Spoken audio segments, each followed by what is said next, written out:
Entrevista. Mais uma vez temos o prazer de conversar com o Dr. Marco Antônio Manarino, cirurgião vascular. Dr. Marco Manarino é coordenador do Serviço de Cirurgia Vascular do Hospital São João Batista, em Volta Redonda, desde 2004 e da Santa Casa de Misericórdia de Barra Mansa desde 2006. Santa Casa de Misericórdia que está passando por novos momentos de evolução em tempos modernos. Bom dia, doutor Marco Manarino, prazer recebê-lo aqui mais uma vez. Bom dia, Dário, Sérgio, Renan, todos da rádio, todos da audiência. O Sérgio esteve aí falando algumas coisas para o doutor Marco, fazendo o doutor Marco rir. Ele está de volta, a sua especialidade é cirurgia vascular, mas o problema dele é ortopédico. Problema sério no joelho, isso aí só não vai resolver, né, doutor? Não, isso aí não é comigo não, pelo contrário, eu também preciso de ajuda para os joelhos. Aliás, quem não precisa, né? Eu tenho um amigo 66 que de vez em quando ele está com problema no joelho. É um negócio impressionante. Reclama. O Sérgio Luiz também. Fala, Sérgio. Aqui. Bom dia. Você está voltando, graças a Deus, tudo tá bem. Aí. E rindo. Isso, sempre, né? Fala aí. Já que você falou no ortopedista, né? O doutor Luiz Vidigal. Grande figura. No hospital da Unimed. No Unimed, rapaz. Foi ele que te atendeu. Entendeu muito bem. Uhum. Muito bem mesmo. Sem saber. Saber. Depois Agora, que ele descobriu que era o Sérgio Luiz, né? Descobriu depois, né? Me diz uma coisa, como é que é o negócio? Primeiro, o joelho, você não podia ficar em pé, não podia pôr o pé no chão, porque o joelho doía. Depois, o joelho não podia dobrar? Depois eu já conseguia botar o pé no chão, apoiar, tranquilo. Mas não podia dobrar. Mas não pode dobrar. Ainda tô aqui, meia pedra, meio tijolo, viu, gente? Entendeu? Pois é. Sabe aquele. Mais ou menos, você imagina. A história do Morolés. Isso. Morolés. É igualzinho. Meio pedra, meio tijolo, frappé. Frappé, né? Frappé. Nem quente, nem frio, né? Tá morno. Isso é frappé. Frappé. Tá bom? Okay. Doutor Marco Manarino, desculpa a interrupção, mas eu tinha que fazer a rentrée do Sérgio Luiz aqui no programa. Tá todo mundo com saudade dele. Prato novo, né, de rã, né? Rentrée, tá bom. Esse é o preço do futebol, né? É o preço do futebol. É o preço do futebol. Ele jogou futebol, agora o corpo tá cobrando, né? Vou colhendo os frutos, né? Pois é, o corpo tá cobrando. O atleta de alto rendimento, depois que ele envelhece, ele paga um alto preço, né, doutor? Principalmente futebol, né? Principalmente futebol. A grande maioria dos jogadores, dos ex-jogadores, tem lesões crônicas de quadril, joelho, né? Eu tenho aí a visão do Zico. Foi um jogador fantástico. Eu sou fã do Zico, não só como jogador, mas como pessoa. Sim, nosso ídolo. Trabalhei no Rio de Janeiro na época em que ele estava no auge, na década de 80. O Zico, o time do Flamengo, etc.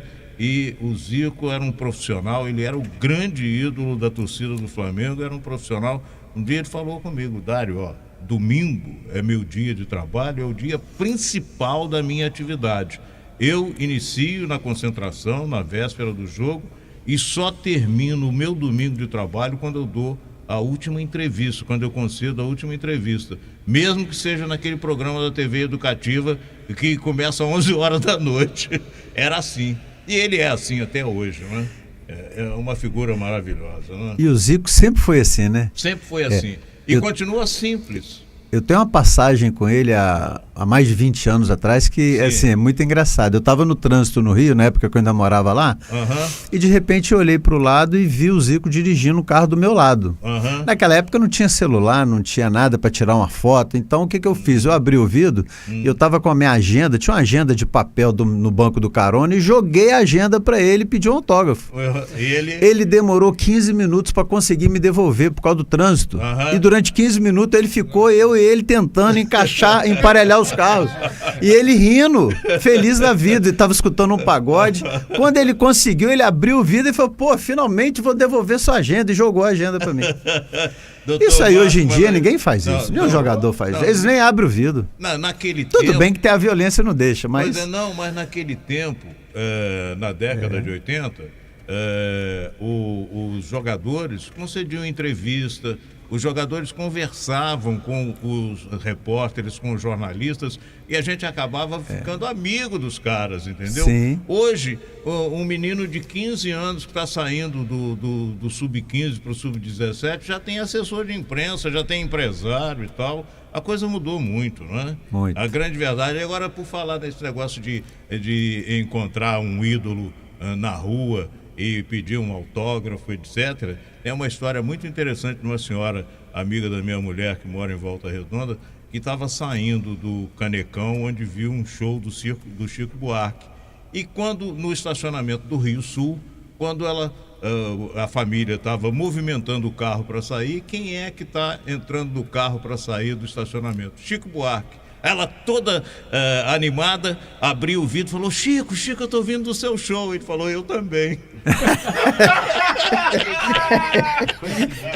Nossa, Grandes histórias, né? Doutor Marco Bonarino, trágico. são 8h09, hora do café favorito. Falamos de velhos tempos e agora vamos falar de novos tempos. A Santa Casa de Barra Mansa realizou no último dia 4 o primeiro transplante renal. Eu queria que o senhor explicasse para a gente, como médico da Santa Casa de Barra Mansa desde 2006, esse novo tempo que está sendo vivido pela Santa Casa de Misericórdia de Barra Mansa. Pois é, Dário, a gente ficou muito feliz, né? Foi uma grande conquista, não só para a Santa Casa, como para a região toda, né? O credenciamento é complexo, tem vários itens que você tem que cumprir, demorou alguns anos, né, perante o Ministério da Saúde. Uhum. E tem um protocolo, né? Tem todo um processo que tem que ser seguido, né? São feitas várias visitas na instituição, equipe multidisciplinar, instalação física, equipamento, né? Enfim, remédio, suporte pós-operatório. E finalmente conseguimos fazer o primeiro. Foi no domingo à tarde, uma paciente de Angra dos Reis. Sim. O rim doado de Araruma. Assim, interessante como o Programa Estadual de Transplante é uma entidade da saúde do Rio que funciona. E tem uma fila que é respeitada rigorosamente. Sim, né? tem uma fila que é seguida, né? Os pacientes eles se inscrevem nela. Cada paciente tem direito a ser inscrito em um programa, né? Em uma instituição transplantadora.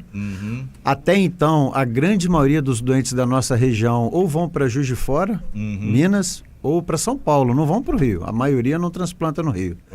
Então eles ficam na fila lá em Juiz de Fora, ou São Paulo e o Rio também. E agora a gente tem essa opção na Santa Casa. Agora, a Santa Casa tem hemodiálise, né? Como é que funciona isso, doutor? Então, existem dois tipos de hemodiálise, né, na prática. A aguda, né, o paciente agudo, aquele paciente que acabou de entrar em falência, e aquele paciente que realmente não tem mais a função, não vai recuperar e vai ter que fazer a hemodiálise até o final. Então, o paciente agudo, normalmente, ele é hospitalizado, ele está internado, né? É usado um acesso que a gente chama de um catéter, e ali ele pode recuperar a função ou não. Em caso dele não recuperar a função, ele vai entrar na fila de uma clínica que a gente chama clínica satélite. Aqui em Volta Redonda nós temos uma aqui no Retiro. Temos SUS, uma, né? Tudo pelo SUS. Isso. Né? Geralmente são clínicas privadas, né? De grandes redes, que são credenciadas ao SUS. E tem um instituto lá na Vila, ali perto do Clube dos Funcionários. Né? E a Santa Casa tem uma unidade também satélite dentro da estrutura física da Santa Casa para os crônicos. E aí os pacientes vão a clínicas em dias alternados, né? O turno de segunda, quarta e sexta, terça, quinta e sábado, e lá eles ficam durante algumas horas depurando, né? Limpando o sangue. Eu me lembro que a mãe do prefeito Neto fazia hemodiálise em Barra Mansa, né?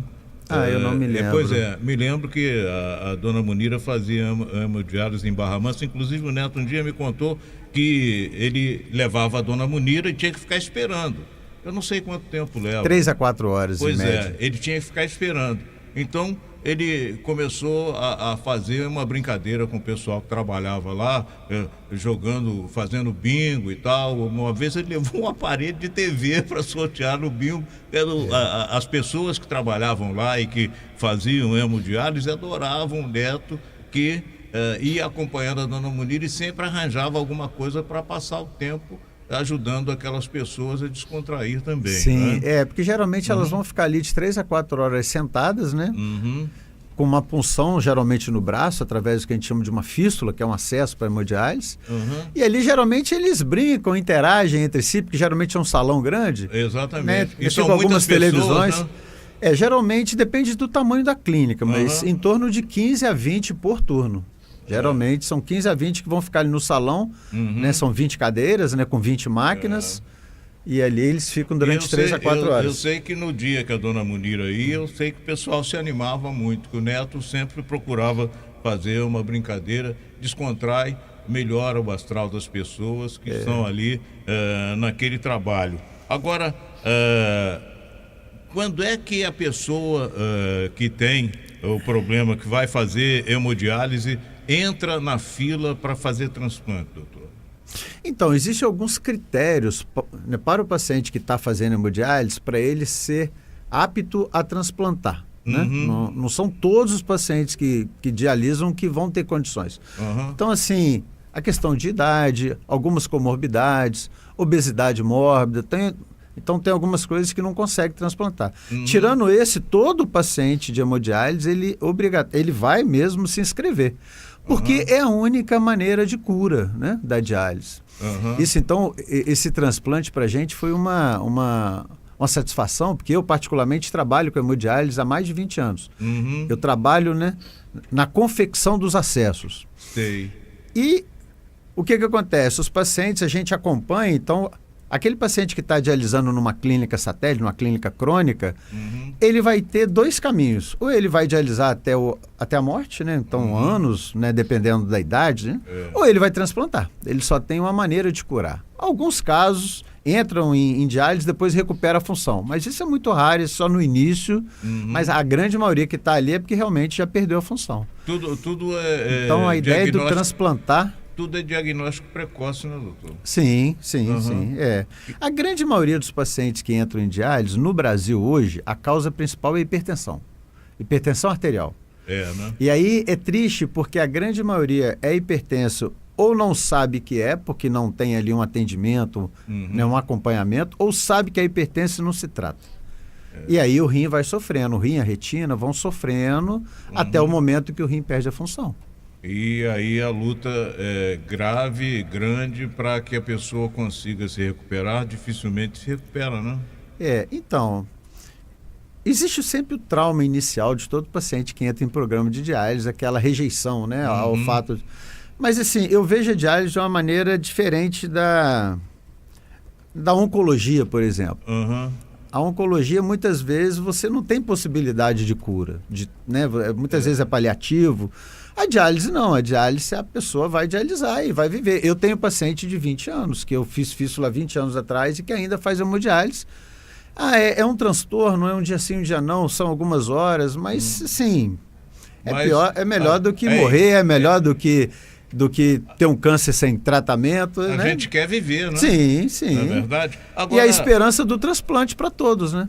E a fila de cirurgia, tem um mutirão de cirurgia vascular. Agora vamos mudar da diálise para cirurgia vascular. Recentemente, o Hospital do Retiro realizou em Volta Redonda um mutirão de cirurgia vascular. De vascular. Essa é a sua especialidade. Sim. E aí, doutor? E aqui em Volta Redonda eu que coordeno, né? O São João Batista, enfim. No ano passado, a Márcia Cury, que hoje é secretária, né? Minha amiga querida, Isso, minha filhada. Nossa. Minha amiga Nossa e minha amiga. filhada de casamento. A Márcia foi minha paciente há 20 anos atrás. Na época, acho que ela ainda trabalhava no Vita. Sim. E aí, assim, a gente sempre foi muito amigo. Os filhos dela moram no meu prédio.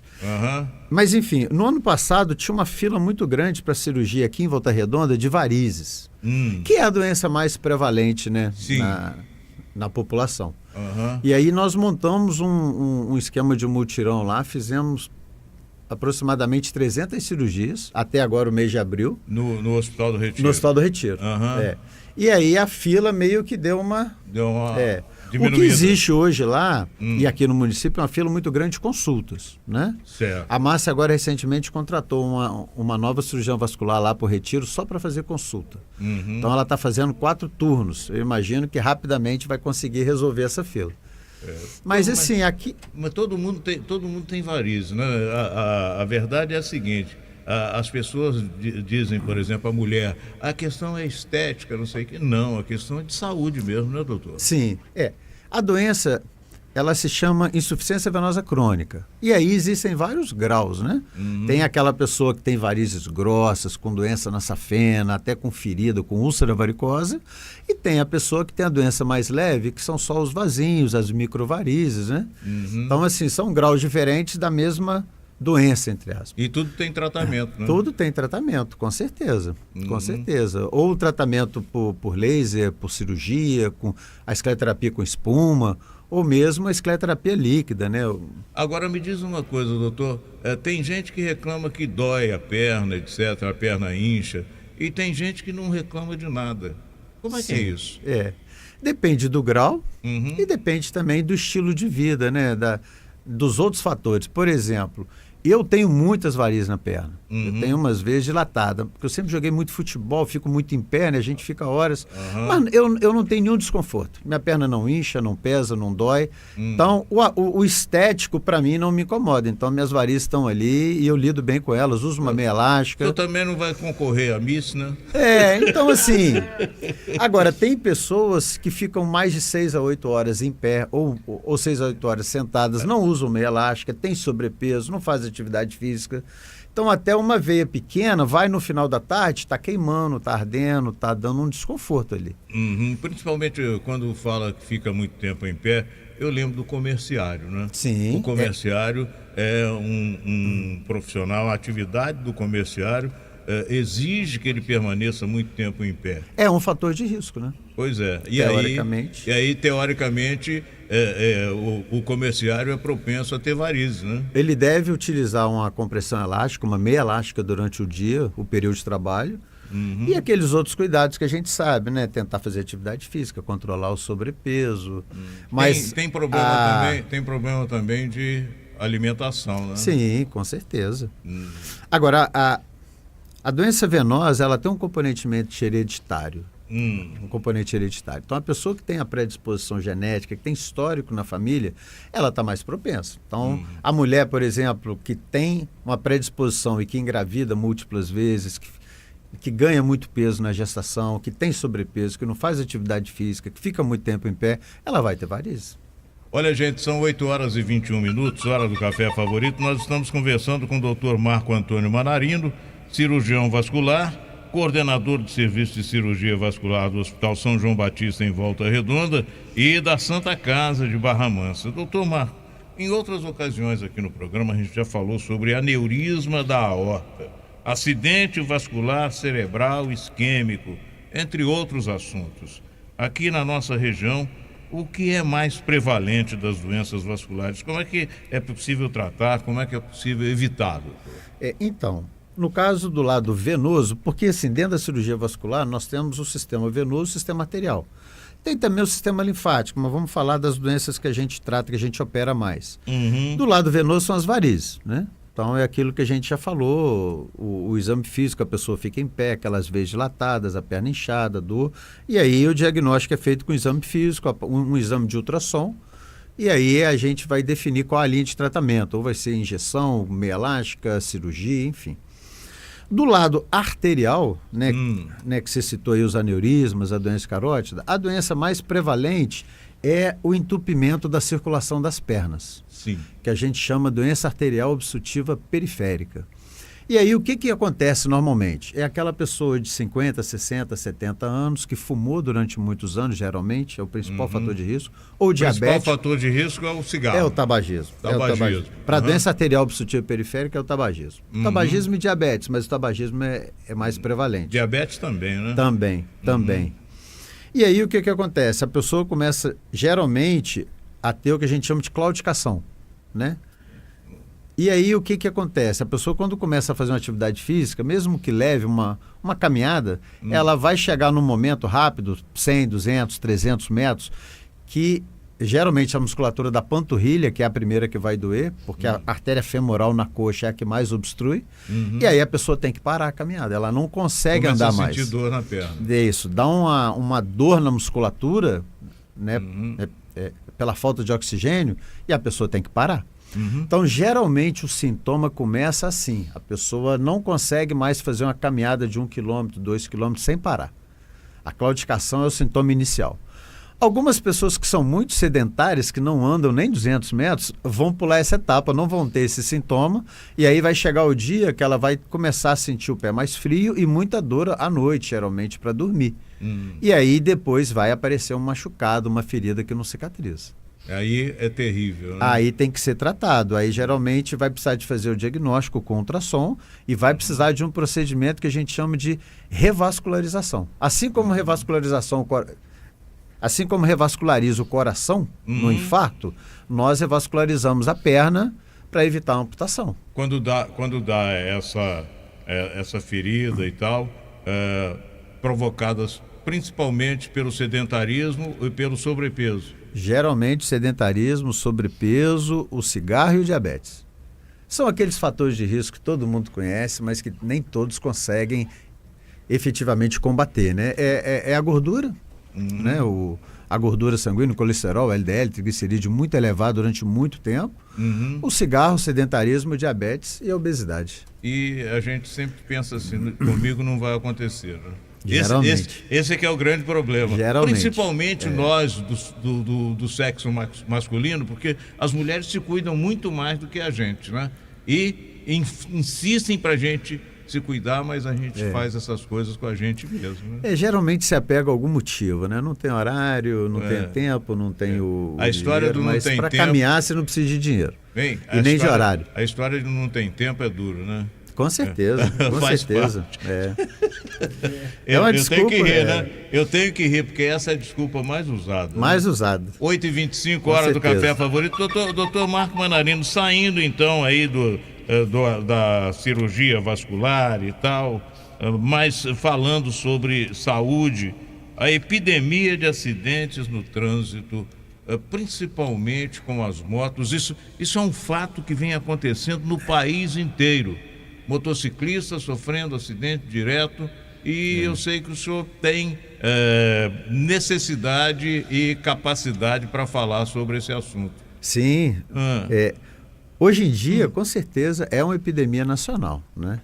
E o que a gente observa? A gente vai lá no São João Batista, nós da Vascular, nós somos muitas vezes acionados pela ortopedia por conta dos traumas de membros, né? De membros inferiores. Geralmente, as colisões, as fraturas expostas... Acontece com os motociclistas. Acontece com os direto. Né? Direto. E o que acontece, Odário? Eu estava comentando com o Sérgio aqui, eu sempre fui um jogador de futebol amador profissional, porque eu sempre gostei muito de treinar para poder bater a minha pelada. Bater com eficiência. Sim, e desde jovem, desde garoto, eu fui criado em Minas, eu sou também apaixonado por motociclismo. Então, a pessoa que anda de moto, assim como a pessoa que joga futebol, assim como a pessoa que pratica qualquer atividade, ela tem que treinar, ela tem que praticar. Não adianta a pessoa achar que eu já ando de moto há 10, 15, 20 anos, né, subir na moto e andar, sendo que ela não pratica. E aqui em Volta Redonda, a gente tem uma estrutura que eu acho que ela é muito pouco aproveitada. Eu estou falando porque eu uso ela. A Secretaria Municipal de Ordem Pública aqui em Volta Redonda, ela criou há uns anos atrás, 2 ou 3 anos, um curso de treinamento para o motociclista. Esse curso ele acontece lá no cartódromo toda segunda-feira. O professor é um piloto, um ex-piloto aqui de Volta Redonda, campeão brasileiro de motociclismo, que é o Helder Chad. E o que eu observo? Eu estou falando porque eu vou lá, eu pratico lá. É mal aproveitado esse gratuito, serviço prestado à população, né? É gratuito, a inscrição é gratuita. O cartódromo de Volta Redonda é uma estrutura ímpar, fantástica, é delicioso. E o que acontece? Os jovens, aqueles pilotos de motociclismo que a gente mais vê na rua, que são os que mais se acidentam, 18, 19, 20, 21, 25, 28, eles não vão lá. Quem vai lá é a turma da minha geração, ou de 40, 30 anos. As pessoas mais velhas com motos maiores, para treinar. Porque As pessoas acham que não é necessário você treinar uma frenagem, por exemplo. É. Aí ela está ali andando a 80 km por hora, de repente acontece uma cena súbita, e aí é quando ele cai. Porque ele não treinou, ele agarra o freio dianteiro, a moto raspa, patina, cai, ou ele não consegue frear e bate.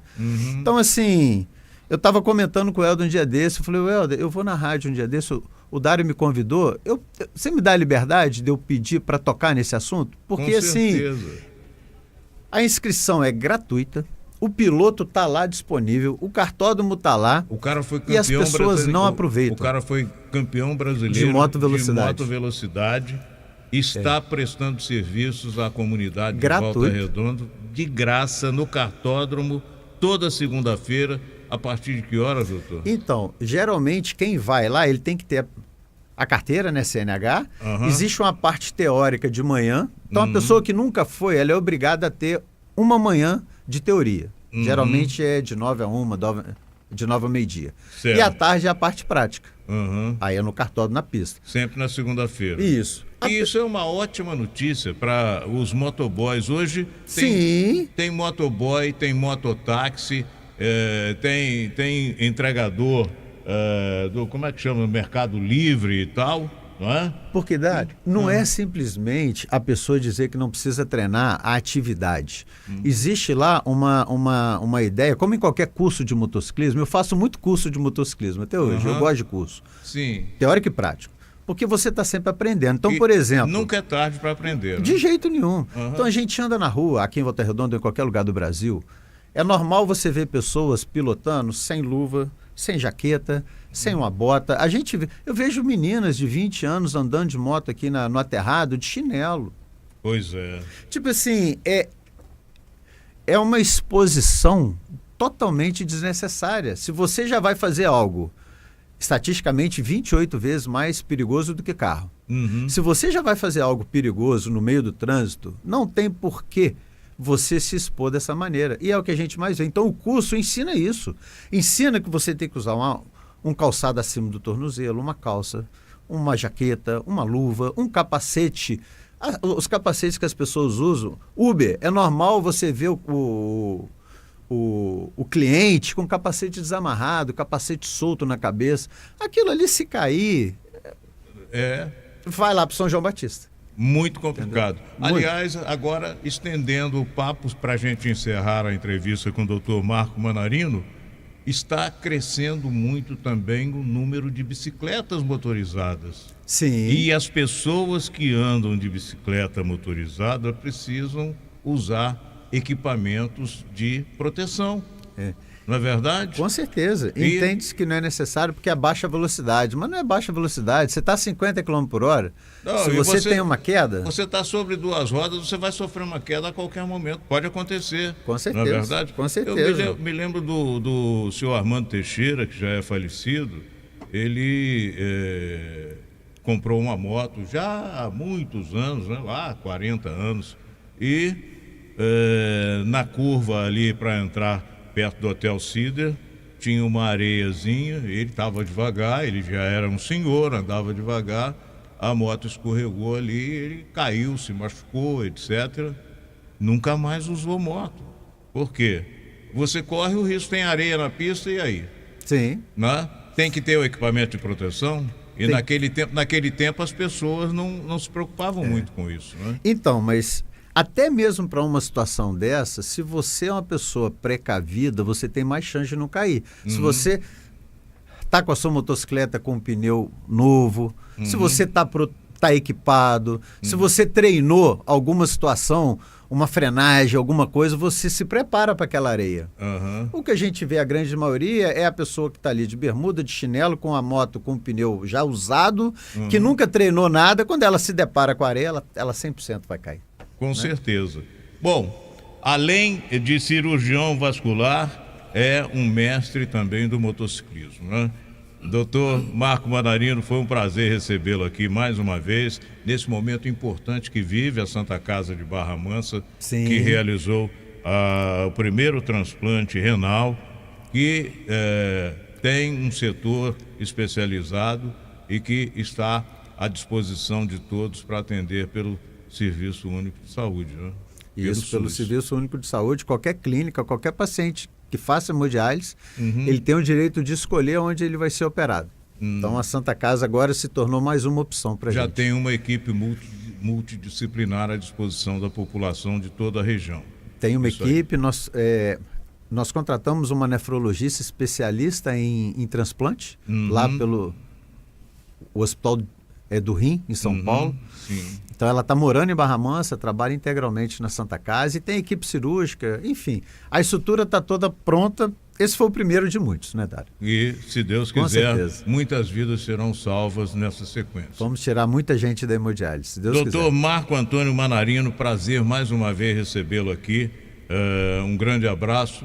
E nós teremos outras oportunidades para bater papo aqui, porque é sempre muito agradável. Com certeza, Dário, é um prazer. Eu gosto muito de vir aqui, encontrá-los, enfim, entre amigos, e eu acho importante esse tipo de orientação para a população. É isso aí. Prestação de serviços no rádio é aqui. Há 35 anos nós estamos no ar. Programa Dário de Paula, o rádio a serviço da comunidade. Liga o rádio aí, vem participar. Esse programa é bom demais. Não tem concorrência, é líder de audiência. Essa galera sabe o que faz. É só ficar ligado, ficar bem informado. Dário é quem dá o tom. Alô, alô, galera, esse cara é fera. Dário